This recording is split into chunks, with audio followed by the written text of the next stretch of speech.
আসসালামু আলাইকুম সবাইকে ইএসপি ক্লাসে আবার একবার শুভেচ্ছা। আজকে আমরা যে লেসন নিয়ে আলোচনা করব এটা হচ্ছে নবম দশম শ্রেণীর ইংরেজি দ্বিতীয় পত্রের ইউনিট 1 নিয়ে।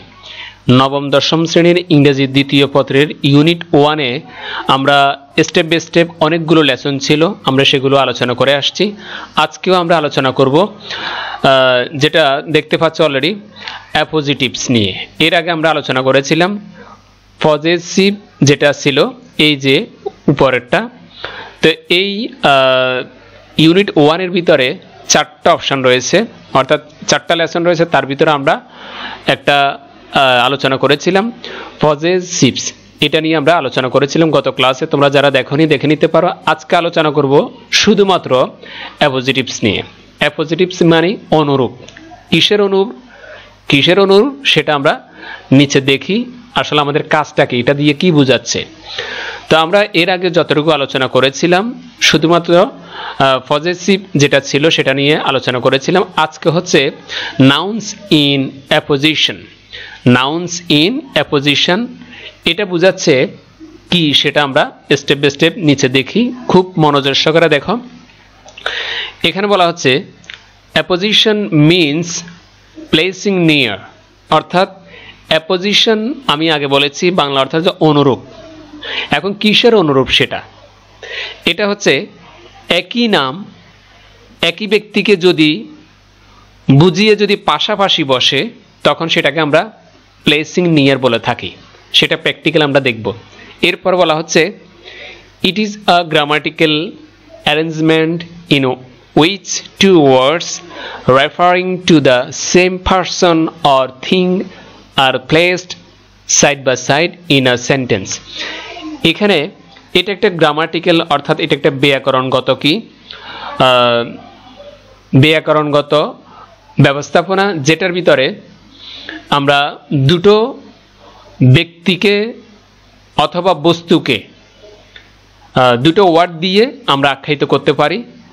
তো এই একই ব্যক্তি যখন দুই নামে বসে, অর্থাৎ একই ব্যক্তিকে যখন দ্বিতীয় কোনো নামে আমি বসিয়ে সেন্টেন্সের ভিতরে বা বাক্যের ভিতরে যখন আমি ইন্ডিকেট করি বা উল্লেখ করি, তখন এই দ্বিতীয় ব্যক্তি হিসাবে একই ব্যক্তি দ্বিতীয় ব্যক্তি হিসাবে বসাটা, পাশে বসাটাকে বলা হয় অ্যাপোজিশন।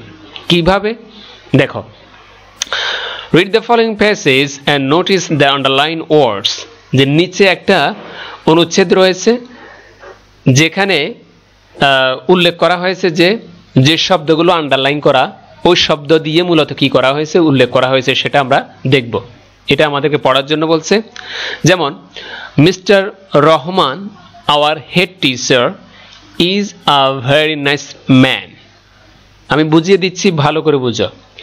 মিস্টার রহমান ওকে একজন ব্যক্তির নাম, আওয়ার হেড টিচার তার মানে এখানে মিস্টার রহমান হলো হেড টিচার, আর হেড টিচার যিনি উনি হলো কি মিস্টার রহমান। অর্থাৎ হেড টিচারের নাম হচ্ছে মিস্টার রহমান, আর মিস্টার রহমান যিনি উনি আমাদের হচ্ছে হেড টিচার, যে কিনা খুবই ভালো মানুষ। ওকে, তাহলে বুঝতে পেরেছো যে আমি প্রথমে নামটা উল্লেখ করেছি, এরপরে জিজ্ঞেস করলাম যে নামটা উল্লেখ করেছি যে মিস্টার রহমান, এই মিস্টার রহমান কে, উনি হচ্ছে আমাদের হেড টিচার। আবার হেড টিচারকে জিজ্ঞেস করেছি তাহলে মিস্টার রহমান কে, বলে যে মিস্টার রহমান হলো কি হেড টিচার। তার মানে একই ব্যক্তিকে আমি ছন্দ নামে কি করলাম, পাশে বসালাম। ঠিক আছে, আমি তাকে দ্বিতীয়বার নাম না ধরে তাকে আমি কি করলাম, তার পদবিটা এখানে কি করলাম, প্লেস করলাম, বসালাম। পদবিটা কি, হেডমাস্টার। হেডমাস্টার সেটা তার একটা পদবি। একটা প্রতিষ্ঠানের প্রধান যিনি থাকে তাকে বলা হয় কি, বিশেষ করে স্কুল লেভেলের তাকে হেডমাস্টার বলা হয়। প্রধান, সব মাস্টারের প্রধান হচ্ছে হেডমাস্টার।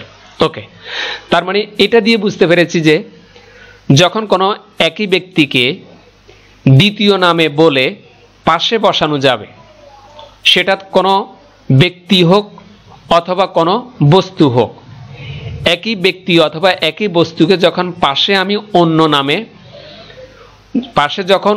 নামে অথবা তার কোনো পদবি দিয়ে যখন তাকে আমি নির্দেশ করব, এই কাজটাই হলো যায় অ্যাপোজিটিভ।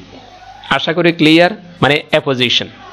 তো এখানে বলা হচ্ছে is a very nice man, সে একজন কি ভালো মানুষ।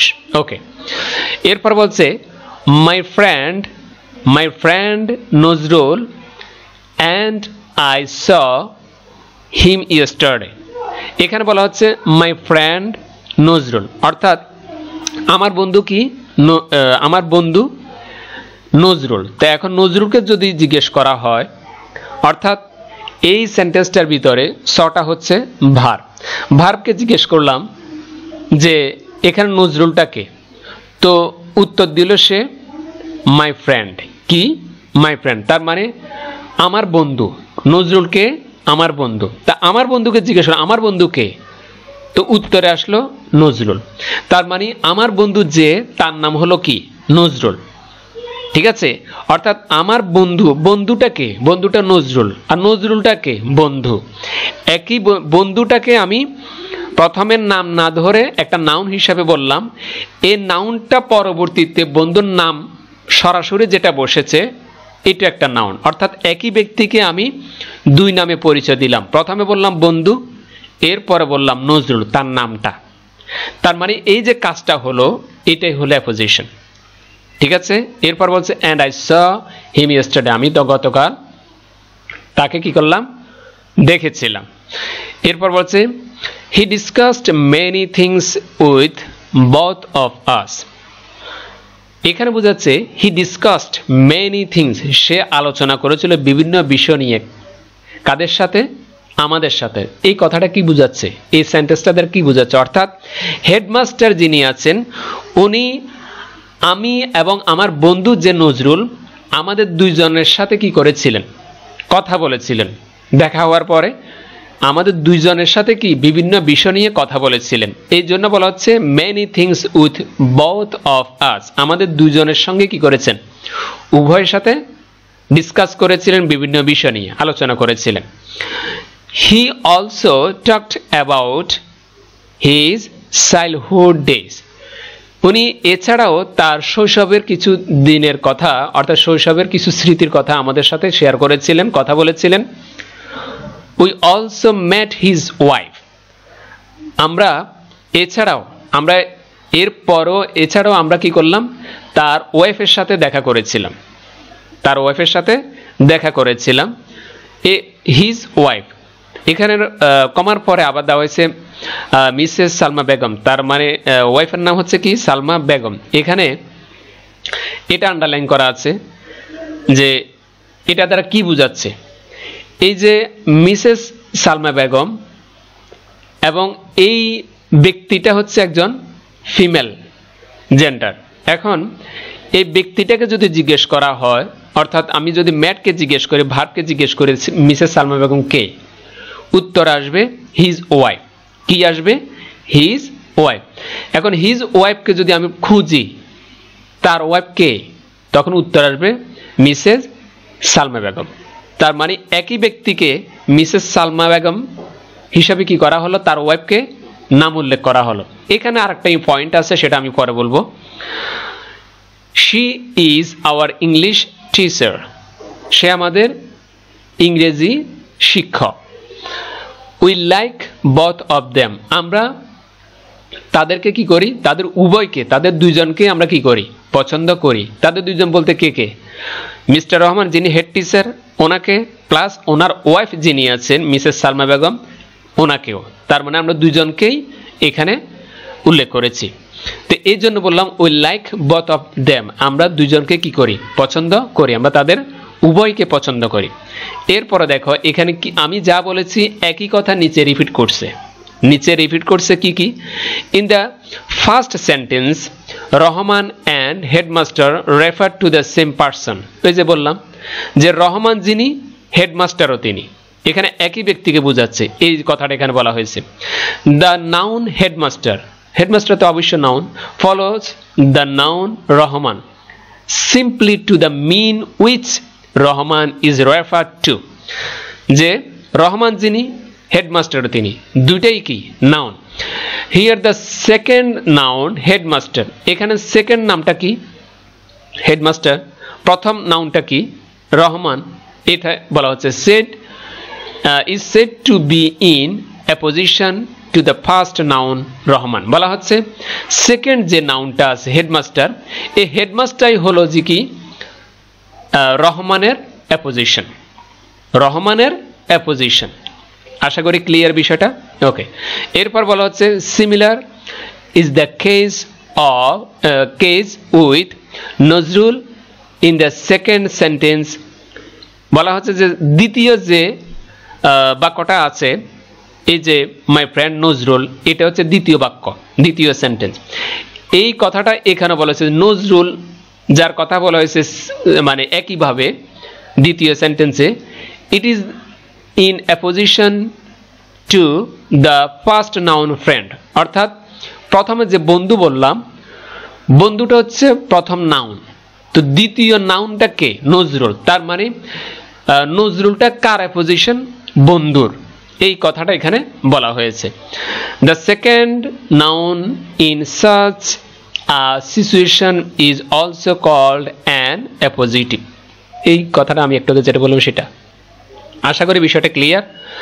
তোমাদের জন্য কি করা প্রয়োজন বা তোমাদেরকে কি করতে বলা হয়েছে এখানে বলা হয়েছে অ্যাক্টিভিটি 2 তে কি বলা হয়েছে find out the other appositive in the passage বলো যে এই প্যাসেজটার ভিতরে কোনটা এই যে এতক্ষণ পড়লাম এই প্যাসেজটার ভিতরে দ্বিতীয় মানে অন্য আর অ্যাপোজিটিভ কি আছে আমরা যেটা পড়লাম যে বন্ধু এবং নজরুল এটা একটা মানে নজরুলটা একটা অ্যাপোজিশন কার বন্ধুর আবার হেডমাস্টার একটা অ্যাপোজিশন কার রহমানের এরকম আর কি আছে এরকম আছে ওই যে আমি একটু আগে বললাম যে তোমাদেরকে পরে বলবো কোনটা এই যে হিজ ওয়াইফের কথা বললাম যে তোমাদেরকে এটা পরে আলোচনা করব তার মানে এখানে মিসেস সালমা বেগম এটা হচ্ছে একটা অ্যাপোজিশন কার অ্যাপোজিশন হিজ ওয়াইফের কার ওয়াইফ ওই যে হেডমাস্টারের ওয়াইফের তার মানে এই ওয়াইফ এখানে কি একটা নাউন তো ওয়াইফটা কে Mrs Salma Begum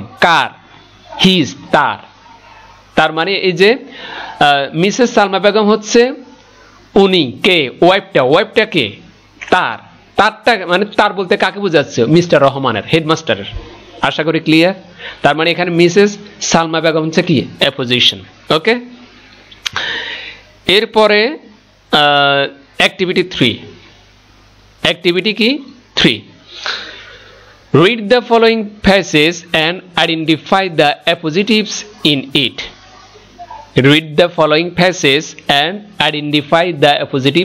in it অর্থাৎ এই প্যাসেজটা থেকে এই অনুচ্ছেদটা থেকে আমরা অ্যাপোজিটিভস যেটা রয়েছে অনুরূপ যেটা রয়েছে সেটা আমাদেরকে আইডেন্টিফাই করার জন্য বললো শনাক্ত করার জন্য বললো এবং এটা পড়ার জন্য বললো we the students of class 9 এতটুকু বুঝিয়ে দিই we the students of class 9 আমরা নবম শ্রেণীর ছাত্রছাত্রী এখন দেখো আমরা বলতে কারা স্টুডেন্ট মানে কি ছাত্রছাত্রী স্টুডেন্টস মানে এটা প্লুরালে আছে এখন দেখো নবম শ্রেণীর ছাত্রছাত্রী তো নবম শ্রেণীর ছাত্রছাত্রী এটা হচ্ছে কি একটা অ্যাপোজিশন কার আমাদের উই মানে কি আমরা না আমরা তো আমরা বলতে কাকে বোঝাচ্ছে স্টুডেন্টকে বোঝাচ্ছে আর স্টুডেন্টগুলো মানে কি কারা আমরা স্টুডেন্টগুলো কারা আমরা তো তার মানে আমরা ইংলিশ কি উই তো এখন উইটা হচ্ছে কি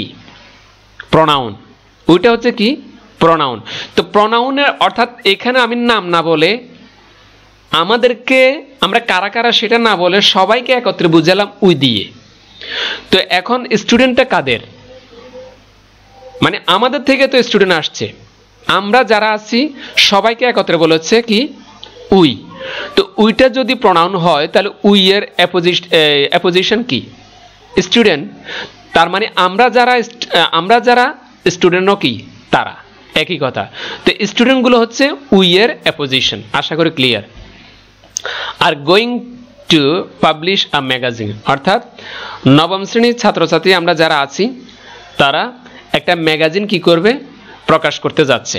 ওকে, Nazrul the first boy of our class.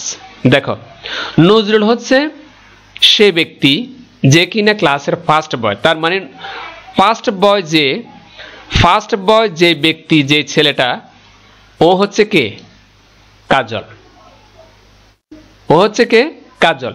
কাজল যে ব্যক্তি, ফার্স্ট বয়ও একই ব্যক্তি। তো ফার্স্ট বয়টা কি? অ্যাপোজিশন। কার? কাজলের। আশা করি ক্লিয়ার। এরপর কি বলছে? Will be the chief editor of the magazine. বলা হচ্ছে যে কাজল আমাদের ক্লাসে ফার্স্ট বয়। ওকে, সে কি হতে যাচ্ছে? সে কি হবে? আমাদের ম্যাগাজিনের প্রধান সম্পাদক হবে। চিফ এডিটর, প্রধান সম্পাদক হবে। এরপর বলা হচ্ছে mister Rafiq our class teacher. Mister Rafiq হচ্ছে আমাদের শ্রেণী শিক্ষক। তা এখন যদি জিজ্ঞেস করা হয় শ্রেণী শিক্ষক কে? মিস্টার রফিক। শ্রেণী শিক্ষক কে? মিস্টার রফিক। তো মিস্টার রফিকটা কে? মিস্টার রফিকটা হচ্ছে আমাদের শ্রেণী শিক্ষক। তার মানে এই যে ক্লাস টিচার যিনি আছে, এটা হচ্ছে একটা অ্যাপোজিশন। এটা কি? অ্যাপোজিশন বা অ্যাপোজিটিভস। কার? মিস্টার রফিকের। মিস্টার রফিক যিনি, ক্লাস টিচার উনি। ক্লাস টিচার যিনি, মিস্টার রফিকও একই ব্যক্তি। আশা করি ক্লিয়ার। এরপর বলছে ইজ আওয়ার চিফ অ্যাডভাইজার। তার মানে মিস্টার রফিক হচ্ছে আমাদের ক্লাস টিচার যিনি আমাদের প্রধান উপদেষ্টা। We believe that many students will write for the magazine. আমরা বিশ্বাস করি যে অনেক স্টুডেন্টস কি করবে? এই ম্যাগাজিনের জন্য লেখালেখি করবে। আশা করি তোমরা বুঝতে পেরেছ। তো এখন দেখো, এখানে যদি আবার বের করার জন্য বলে উই ব্যক্তি, উই মানে কি? আমরা। আবার we believe that many students, ঠিক আছে, আমরা বিশ্বাস। এখন দেখো, এখানে যদি বলা হয় যে মেনি স্টুডেন্ট বলতে কাকে বোঝানো হয়েছে? আমাদেরকে। কাকে? আমাদেরকে। তো আমরা যারা, তাদেরকে কি নামে বলা হয়েছে? Many students. এই স্টুডেন্টসটাও কি? একটা অ্যাপোজিটিভস। কার? ওই যে প্রথমটার মতো, with the students of class 9। একই সিস্টেম এখানেও। তার মানে স্টুডেন্টসটা হচ্ছে অ্যাপোজিটিভস। কার? উইয়ের। আশা করি ক্লিয়ার। এরপরেও যদি তোমাদের কিছু জিজ্ঞাসা থাকে তাহলে কমেন্টসে বলো, অথবা আমাদের ভিডিওর নিচে ডেসক্রিপশন বক্সে ফেসবুক গ্রুপের লিঙ্ক আছে, হোয়াটসঅ্যাপের লিঙ্ক আছে, সেখানে জয়েন হয়ে আমাদের সাথে কথা বলতে পারবে। ওকে, তো এইভাবে প্রতিদিন বিভিন্ন টপিক্সের উপরে, বিভিন্ন লেসনের উপরে যাতে করে তোমরা ক্লাস পাওয়ার জন্য অবশ্যই কি করে রাখবে? চ্যানেলটা সাবস্ক্রাইব করে রাখবে, যাতে করে ক্লাস দেওয়া মাত্রই সেটার নোটিফিকেশন তুমি পাও। প্লিজ চ্যানেলটা সাবস্ক্রাইব করে দাও আর তোমার ক্লাসমেটদের কাছে শেয়ার করে দাও লিঙ্কটা। আজকে এই পর্যন্তই। খোদা হাফেজ।